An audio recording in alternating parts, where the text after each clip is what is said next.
Hey, salut à tous. Allez, bienvenue sur cette nouvelle vidéo et je t'emmène donc sur la course de Dimecho. Donc, la course de Dimecho a eu lieu le dimanche 21 avril et on était parti donc pour 66 km de course avec 819 mètres de D+, donc autant dire un parcours assez vallonné. Ça rendrait cette course très difficile par rapport à son D+, mais il faut savoir aussi qu'il y avait un vent qui était assez fort ce jour-là et on avait des températures pas très chaudes pour un mois d'avril. Donc dès le départ en fait ici on était sur une bosse à 8%, mais ça montait relativement vite parce qu'on se prenait le vent dans le dos à cet endroit du circuit. Et donc sur cette course, j'ai décidé d'accompagner tous les coups possibles pour pouvoir aller chercher une très belle place, voire même la gagne. C'est une course que j'ai sélectionnée parce que j'adore. Alors c'est pas que j'adore ces parcours-là. Moi je suis quelqu'un qui est plutôt rouleur sprinter, mais j'arrive à courir intelligemment, dirons-nous, sur les circuits très difficiles où j'arrive toujours à aller chercher de belles positions. Bon là tu vois dès le départ, tu vois j'envoie tout de suite du 400 watts dans cette bosse et mon cœur est vite monté à 177 pulses. Bon je m'en vais me replacer parce que je vois qu'il y a quelques attaques devant, mais je ne m'inquiète pas, je vais le laisser faire parce que au départ on n'était pas beaucoup, ça à savoir, on était une trentaine au départ comparé aux courses où on était 80, mais souvent sur les parcours très sélectifs tu as peu de participants, ils préfèrent des parcours assez roulants, assez faciles dirons-nous. Ça c'est vraiment des parcours usants et pour arriver sur ce type de course là il faut vraiment être en forme. Bon, moi là, savoir que je suis en charge de travail par rapport au championnat, donc la condition est là, mais je ressens mes exercices que je fais la semaine. Bon là, donc tu peux voir tout de suite, je me suis remis directement en tête de peloton pour pouvoir voir tous les coups qui partent. Bon, au niveau du circuit, il n'y avait pas beaucoup de relance, heureusement, parce que avec la difficulté de tous les faux plats montants et la bosse, à vrai dire, s'il y aurait eu pas mal de relance, ça aurait fait mal. Bon, là, tu vois, on va virer directement sur la gauche. Là, ici, on a une grosse relance. Et celle-ci, elle faisait mal parce que tout de suite, on reprenait une bosse. Donc, tu vois, sur cette relance, j'envoie plus de 800 watts. Et hop, c'est parti. Donc là, je reste bien calé dans la roue du gars de Lieu Saint-Amand. Et je vais laisser faire. Il y en a deux qui sont partis. Je me suis dit deux sur un parcours assis. Ça va être très compliqué pour eux. De ce fait là je ne me suis pas affolé. Par contre s'il y a un groupe de contre qui part, là j'accompagnerai le groupe de contre, on organisera sûrement une chasse, je me suis dit, et on rentrera sur l'échappée parce que sur un parcours pareil il faut être minimum, allez, il y a 66 bornes, il faut être minimum 6. Bon, là tu peux voir le vent ici sur cette partie du parcours, on l'avait de 3/4 face provenant de la gauche. Donc je suis vraiment bien placé dans l'éventail, je prends pas de vent. Et là tu peux voir, je suis à moindre effort possible sur un faux plat montant. Je suis à 165 pulses. Par contre, celui qui est devant, je peux t'assurer qu'il envoie pas mal les watts pour rouler à la même vitesse que je suis dans le peloton. Donc voilà. Ici tu vas voir, il y a donc je suis calé dans la roue du gars de Lieu Saint-Amand qui est un très bon coureur. Et je sais pas pourquoi, mais je me suis dit, il va préparer quelque chose, donc je vais rester calé dans sa roue et je vais l'accompagner s'il fait quelque chose. Et effectivement, là tu vas voir, la porte va s'ouvrir. Et une fois que la porte va s'ouvrir, bah lui il va placer son attaque. Tu vas voir, ça va être d'ici une dizaine de secondes. Donc là maintenant, boum, il place son attaque, tu peux le voir. Et moi tout de suite, bah, calé dans sa roue, je l'accompagne, j'envoie du 800 watts, pardon. Et je m'en vais l'accompagner, sachant qu'il y en a deux devant. Bon, de ce fait là, je me suis dit je vais collaborer avec lui pour pouvoir rentrer sur l'échappée, qui sont pas très loin. Ils sont quoi, une dizaine de secondes à deux devant. Je me suis dit deux en plus ça fait 4, sachant que on est deux bons coureurs en contre. Et devant, par contre, je n'ai pas vu qui était parti, donc je me suis dit si c'est deux bons coureurs, voilà, ça peut le faire. Surtout si on appuie avec le vent défavorable à l'heure actuelle qu'on a sur le parcours, et que le peloton se regarde, bah, on peut vite grapper à la minute et puis enchaîner, continuer à s'entendre dans l'échappée et de ce fait creuser un maximum et là le peloton ne nous verrait plus. Donc tu peux voir, on est qu'au premier tour, on a effectué que 3 km de course, donc à savoir que le circuit faisait 6 km 100 si mes souvenirs sont bons et on avait 11 tours à effectuer. Là, tu peux voir, il y a donc un gars dans un qui nous rejoint, mais lui, par contre, bah, voilà, il prend un relais, mais je crois qu'il n'a pas compris qu'on rentrait mieux à 3 que lui tout seul. Donc de ce fait-là, tu peux voir, là, il commence à baisser sa cadence. Je m'en vais, moi je reviens tranquille au train, et puis bah, je vais le laisser faire l'effort pour qu'il rentre tout seul, pour qu'il nous ramène sur l'échappée, parce qu'en fait, il n'a pas compris que fallait qu'il prenne un relais en cadence et non pas appuyé comme il vient de faire. Ça ne sert strictement à rien. Donc là, tu vois, je vais le laisser travailler. Il fait voir qu'il est fort. C'est bien. Bon, moi, je me dis, c'est un mec fort. Il fait voir qu'il est fort aujourd'hui. Bah, il ne faudra pas le laisser partir. Ça, tu vois, en début de course, c'est des choses à ne pas faire voir. C'est des choses à cacher son jeu, comme on dit. Il ne faut pas faire voir que tu es fort en début de course. Sinon, bah, tu vas être marqué vraiment à la culotte.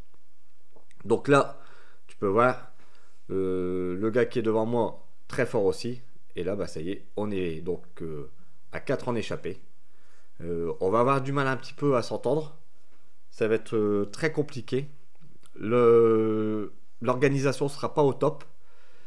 Et j'essaie d'organiser un maximum l'échappée parce que je me suis dit, sinon ça va pas le faire, on va se faire reprendre par le peloton. Donc là tu peux voir, je prends mon relais, là on a vent 3 quarts face encore une fois, mais on va arriver sur un faux plat descendant et malgré qu'on a le vent 3 quarts face provenant de la droite cette fois-ci, tu peux voir, on va remonter tous par la gauche à l'abri du vent, on va quand même rouler dans le dans la descente quoi, à plus de 50 km/h. Il fallait bien maintenir son vélo parce que les rafales, je vais te dire, avec une roue profilée, j'étais pas très profilé, j'avais une roue 42 mm, mais je le sentais directement quand on avait un vent latéral. Et là tu peux voir, donc descente à moins 3%, on s'organise, on est à 4 ans en échappée, on essaye de creuser un maximum sur le peloton. On regarde pas derrière à ce moment là où le peloton il est, on se dit c'est parti, on est à 4, là on roule, tu peux voir on est à 50 km/h, on roule. Je me suis dit si le peloton derrière se regarde, bah, c'est tout bon pour nous. On peut aller très très loin sur cette échappée, voire même aller chercher la gagne. Là, on va donc arriver à la fin du premier tour. Il reste exactement 1 km à faire, 1 km 100 à faire avant d'aller chercher de boucler le premier tour. On continue à très bien s'organiser. Sur ce circuit, à chaque tour, on prenait à peu près 100 mètres de D+, ce qui est énorme sur ce 6 km. 100 mètres de D+, sur 6 km, c'est énorme. Là, donc, avant d'arriver sur la ligne d'arrivée, on avait un virage à gauche qui se prenait assez vite. Par contre, il ne fallait pas sortir trop à l'extérieur parce que le macadam avait un trou et tu pouvais vite taper le trou et te retrouver au sol. Heureusement, j'avais analysé le parcours à l'échauffement.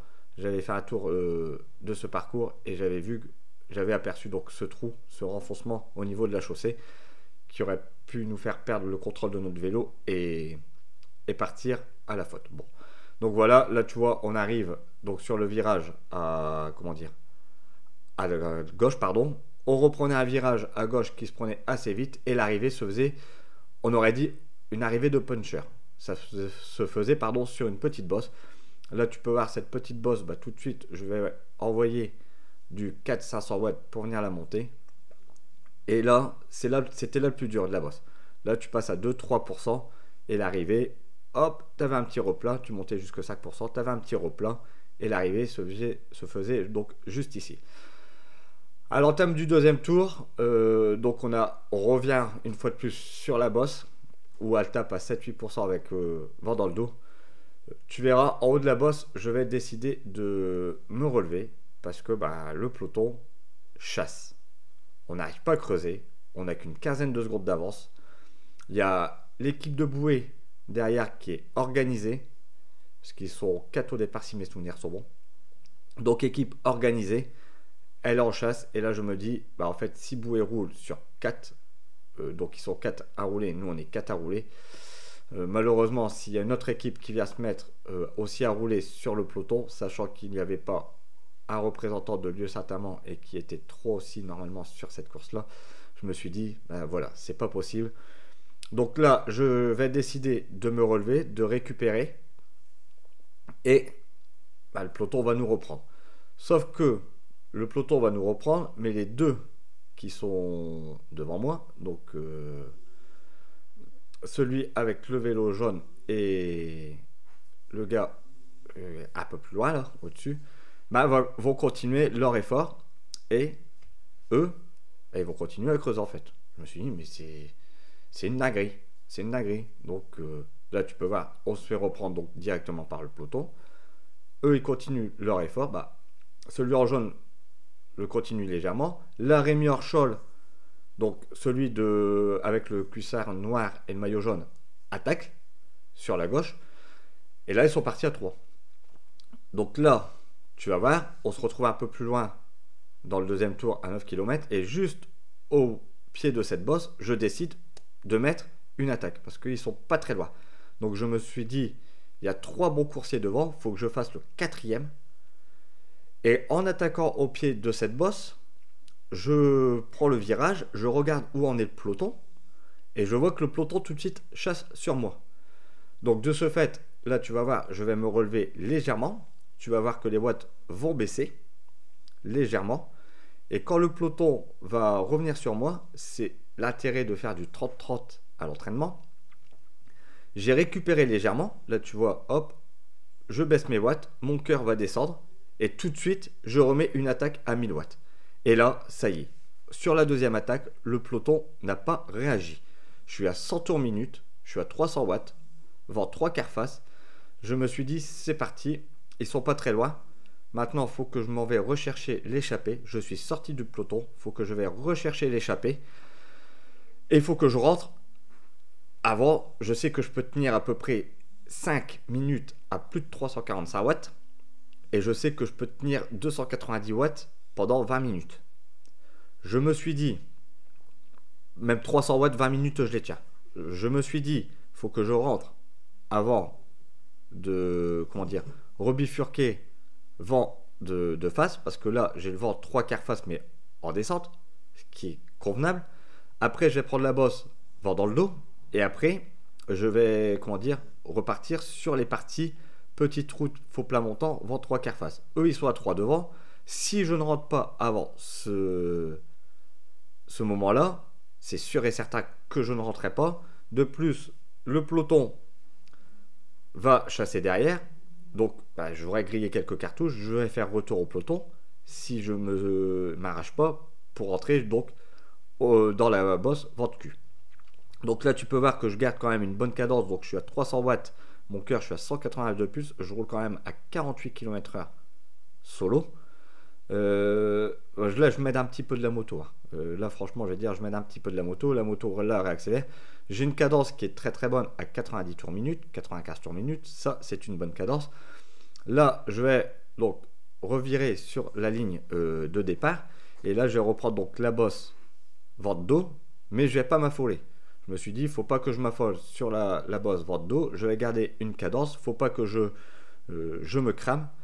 Ça ne sert à rien de mettre, comme on dit, une grosse cartouche dans la bosse. Et puis derrière, ne plus avancer. Donc là, je vais me caler à peu près à 300 watts dans la bosse. Je vais garder cette cadence jusqu'à temps que je vais rentrer sur l'échappée. Là, c'est un effort vraiment constant. J'aurais fait à peu près un effort de 4 à 5 km pour pouvoir rentrer sur l'échappée. Je vais les voir, tu vas les voir au loin, on les aperçoit. Mais c'est compliqué de rentrer sur eux. Mais moi, j'ai un mental de fou. Quand j'ai décidé que je rentrais sur l'échappée, je rentrais sur l'échappée. Là, tu peux voir, ils sont une quinzaine de secondes. Je me suis dit 15 secondes, c'est pas énorme à boucher. J'envoie quand même du 400 watts dans la bosse. J'ai le vent de cul. Je me suis dit, ça va le faire. Là, je laisse mon cœur à 193+. C'est énorme. Je suis au seuil. je les aperçois et tout au fur et à mesure de faire mon effort, je m'aperçois que l'écart réduit. Donc je me suis dit devant, il roule un peu moins fort ou l'entente n'est pas extra. Là, tu peux voir quand même sur cette bosse, ce faux plat montant là, après on va attaquer la petite bosse là. Je roule quand même à 41 km/h vent d'eau. J'ai toujours mon cœur à 193 pulses. Je suis toujours à 95 tours minute et j'envoie toujours du 5-600 watts. C'est énorme. On n'est qu'au troisième tour. Hein. On n'a fait que 13 km de course et je suis déjà en train de faire un effort violent. Donc là, objectif, rentrer avant de reprendre le vent de face, ce qui va être compliqué parce que là je me suis dit ça commence à être chaud dans ma tête, ça me tracassait parce que je me suis dit je prends la descente ici, après je vais virer sur la gauche et je reprends directement le vent de face et là j'ai du mal à rentrer, j'ai mon cœur quand même haut en pulsation, je suis quand même encore à 200 watts. Mais je vois que l'écart se réduit. Ça se réduit, ça se réduit. Je me suis dit, continue. Ils vont bien se relever. Pas se relever, mais dans le vent, ils vont peut-être se regarder à qui est-ce qui va prendre le relais. Et c'est peut-être à ce moment-là que je vais pouvoir rentrer. On va donc arriver sur la partie décisive pour savoir, on va dire, de ce circuit, pour savoir si je rentre sur l'échappée. Donc là, tu vois, juste avant le virage, mon cœur va redescendre à peu près à 188 pulses. Et là, tout de suite, je remets du 5-600 watts, je rembraye, je me reprends le petit faux plat montant, tu peux voir. Hein. Et là, tout de suite, la vitesse, elle baisse à 32 km/h, vent 3/4 face. J'essaie de chercher des abris entre la végétation et les maisons, mais il n'y en a pas beaucoup. On est en rase campagne. La moto, là, elle mène même plus. Hein. Et là, je vois quand même... ça se réduit, il me reste quoi? Il me reste 200 mètres à boucher, tu peux les voir, hein, ils sont juste au bout de la ligne là. Donc je me suis dit, faut pas que je lâche maintenant. Là, je vais redescendre d'une dent, je remets du braquet et je vais continuer à cette cadence. Et tu verras que d'ici 30 secondes, je boucherai le trou sur cette échappée et je vais me retrouver dans l'échappée. Où cette échappée va aller très très loin, peut-être même jusqu'au bout. Donc c'est pour ça, reste bien jusqu'au bout de la vidéo. En tout cas, n'oublie pas de liker, partager et de t'abonner à la chaîne. Ça va aider au référencement de la chaîne. Je ne le dis pas souvent, mais des fois une piqûre de rappel, ça fait du bien. Il y a plus de 80% des gens qui visionnent mes vidéos ne sont pas abonnés à ma chaîne. Donc un petit like, un petit clic, on active la petite cloche et c'est parfait. Ça t'a pris 2 secondes et moi ça m'aide donc au référencement de la chaîne. Bon, revenons donc à cette course. Tu peux voir après l'effort quand même assez violent. Hop, je vais aller rechercher un petit abri dans la moto et je vais aller reprendre cette échappée et donc on va se retrouver à 4 en échappée où on va tourner magnifiquement bien, on va bien ouvrir les éventails, on va s'entendre à merveille et on va creuser sur le peloton.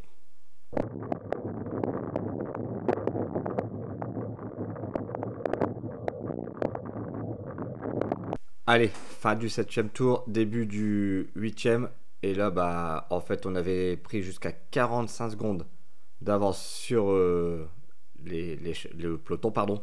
Donc en fait on a fait 5 tours en échappée et là on n'a plus que 15 secondes d'avance parce que l'équipe de Boué a roulé voilà, ils avaient sûrement objectif de faire gagner quelqu'un de leur équipe comme ils étaient 4. Donc ils ont roulé et ils nous ont repris donc à l'entame du 8e tour, au début du 8e tour et notamment dans cette bosse faux plat dans cette bosse faux plat, non, ça peut pas être une bosse faux plat, une belle bosse, dans cette belle bosse où on avait donc le vent de dos. Donc là je décide de me relever aussi, tout le monde se relève, on a vu qu'on avait plus que 10 secondes et on voyait que le peloton roulait très très vite. Bon voilà, en un tour c'est simple, hein, ils nous ont repris 35 secondes alors que nous on s'entendait à merveille dans l'échappée, on appuyait énormément sur nos pédales. On envoyait du lourd volte-face. On faisait un peu de récup, on va dire, vente dos, mais c'était très très compliqué de partir sur ce circuit exigeant, et surtout, ce qui le rendait encore plus dur, c'était le vent. Bon, donc là, pour ma part, ça sera, pour nous quatre quoi, ça sera retour peloton, où on va devoir se refaire un petit peu, on va dire, la cerise sur le gâteau, pour pouvoir aller chercher une bonne place, parce que tu peux voir, il reste que 3 tours. 3 tours, il reste plus beaucoup de kilomètres. Il reste 23 kilomètres exactement. Donc 23 kilomètres à se refaire la cerise sur le gâteau pour pouvoir aller chercher une belle place. Allez, 10e tour. Et ça va être encore une fois de plus un moment... 11e tour, pardon. Et il y a eu un moment décisif dans la... Comment dire dans la course. Et oui, donc il y a eu une échappée qui est repartie. Donc il y a eu celui qui était avec moi, et il y a un contre de 2 personnes, et ils ont plus de 20 secondes. Et là, en fait, l'équipe de bouée ne roule plus. L'équipe de bouée ne roule plus, donc j'ai raté la bonne échappée. Donc là, je vais me concentrer sur les places d'honneur, malheureusement, parce que je ne peux plus aller faire un effort et boucher une vingtaine de secondes. C'est pas possible. Le gars a 20-25 secondes, donc c'est pas possible aller boucher ça solo. Ça va être très compliqué. Donc là, je vais me concentrer un petit peu sur les places d'honneur. Je vais essayer. Donc là, je peux encore jouer minimum la 4e place, sachant que le groupe de contre, qui sont 2, ne sont pas très loin. Donc je me suis dit, si le peloton décide de rouler, si une équipe comme Dieu Saint-Amand, qui n'a aucun représentant devant, ou l'équipe de bouée n'a aucun représentant devant non plus, alors qu'ils ont mené la chasse toute la journée et ils n'ont pas su mettre quelqu'un devant, je me suis dit peut-être qu'on reviendra sur les hommes intercalés, donc les 2 hommes intercalés, et je pourrais rejouer donc peut-être la 3e place. Là, tu peux voir qu'il y en a 3 qui s'échappent, mais je vais pas m'affoler. Ça va revenir au train sur eux. Effectivement, quand on va reprendre le vent de face, ça va rouler et ça va revenir au train, notamment avec le dossard qui est juste devant moi là. Le gars qui est juste devant moi va rouler et va ramener tout le peloton. À ce moment-là de la course, je suis un peu frustré parce que j'ai fait plus de 40 km d'échappée sur cette course. Et comment dire, j'irai pas jouer la victoire. Pour l'instant, je ne peux pas jouer la victoire parce qu'il y a un gars devant et un groupe de contre. Bon, on regarde pas au niveau des tours. C'était pas 11 tours, mais 10 tours qu'il y avait à effectuer. Donc on est parti au 2e tour et on s'est bien fait reprendre à l'entame du 8e tour. Du 7e tour, pardon, et c'est reparti au 9e tour. Donc dans l'avant-dernier tour, c'est reparti où le gars est parti solo, et le gars qui est reparti tout seul devant, il était avec moi dans l'échappée, hein. Il avait le vélo trek.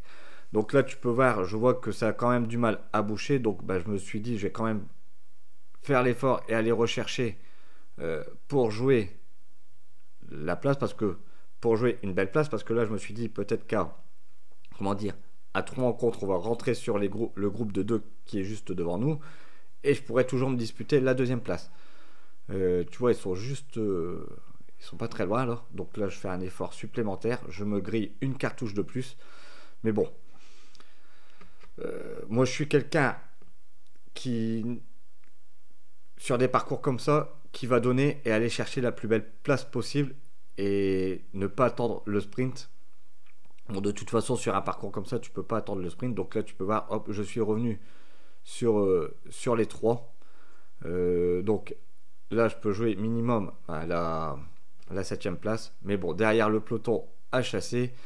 Le gars de bouée remet une attaque, mais on voit quand même qu'il est à bout de force. Je pense que le parcours a mis tous les coureurs à bout de force. Donc c'est pareil, le gars de Pont-sur-Sorbe, donc Rémi Orchol, il va aussi. Je vais faire un petit effort, mais histoire de revenir dans les roues. Pas plus que ça. Et je vais plutôt me concentrer donc sur tous les coups qui vont partir. Je vais essayer d'accompagner tous les coups qui vont partir. Bon, là, tu peux voir, il y a un coup qui part. Mais ça va, voilà, ça va revenir.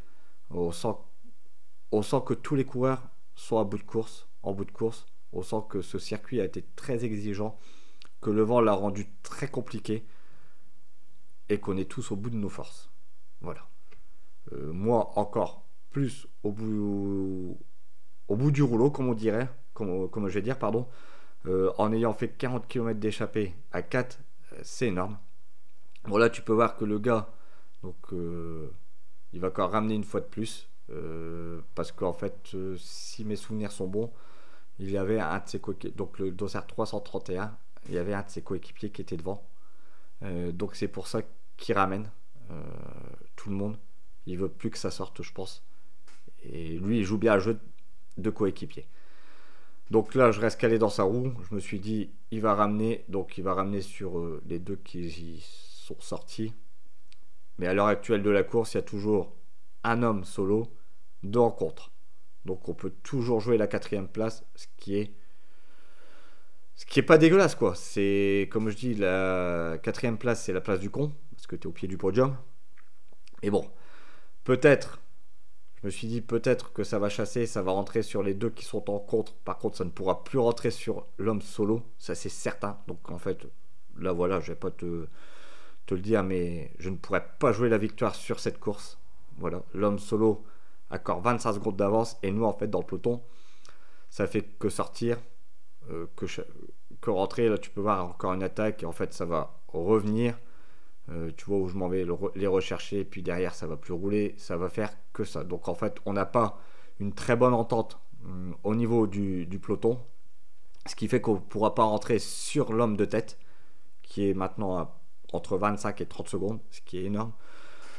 C'est simple, hein, sur cette course, on aura fini à une vingtaine de secondes de lui. Donc en fait, on aura repris du temps sur la fin de parcours, mais sans plus, quoi.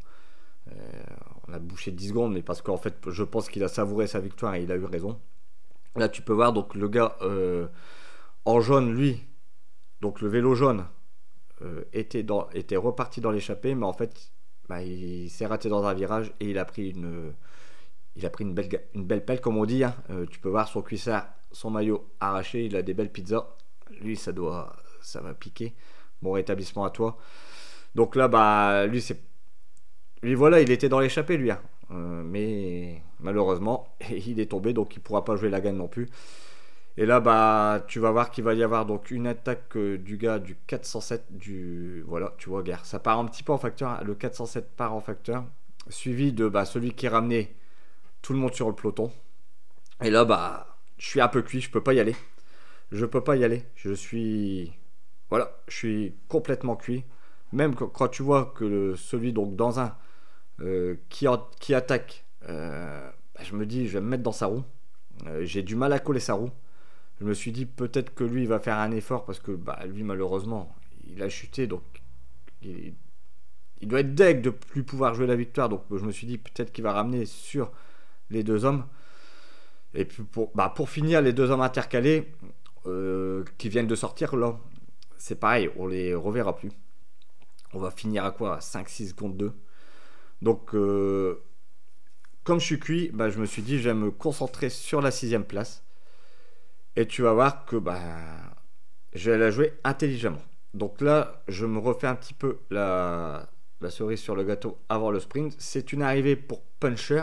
Moi, c'est des arrivées qui me conviennent assez bien aussi, ces petites arrivées-là. Donc là, je vais rester calé en 3e position. Je me suis dit, il ne faut pas trop que je quitte la 3e position. Peut-être qu'on va rentrer sur les deux qui sont partis. Je me suis dit aussi à ce moment-là de la course, mais en fait on rentrera pas sur eux, on roule pas assez vite, par contre on roule plus vite. Là le gars en jaune, donc avec le vélo jaune, fait un travail remarquable. Il ramène un maximum, hein. Je sais pas pourquoi il ramène alors que lui il avait aucun coéquipier. Donc en fait là il est en train de griller ses cartouches, il aurait peut-être pu aller chercher une belle 6e place. Et là tu peux voir le gars de Bouet là avec le Dogma, il va venir un peu contrôler la course aussi, parce que son coéquipier est devant. Donc là, je descends juste en 4e position. Je vais pas me faire enfermer. Le virage, il faut bien le négocier et pas pas très loin. Donc voilà, tu vois, hop, je vire donc en 5e position sur ce peloton. Je vais remonter ou je vais prendre l'intérieur du virage sans me faire avoir. Et là, j'ai resté calé, voilà, à cette place-là. Et à ce moment-là, je vais déclencher mon sprint. Je vais envoyer du 700-800 watts dans cette bosse. Et je vais aller chercher une belle 6e place. Tu vois, on finit à quoi, 3-4 secondes. Et j'irai donc chercher une belle 6e place. Donc après 40 km d'échappée, bah, celui qui était avec moi en échappée a gagné. Il est reparti derrière, il a gagné. Moi, j'aurais été chercher une belle 6e place. Et en termes de statistiques, pardon, on aura 67 km à 37,5 de moyenne pour 820 mètres de D+. J'aurai donc une puissance normalisée à 285 watts, une puissance moyenne à 250 watts. J'aurai envoyé 1017 watts maximum, 1096 watts maximum, avec une fréquence cardiaque de 170 pulses pour 197 pulses max. Voilà. Bon, j'espère que tu auras aimé cette vidéo. N'oublie pas de liker, partager et de t'abonner à la chaîne. Active cette putain de cloche pour ne pas rater les prochaines vidéos. Et moi je te dis à bientôt.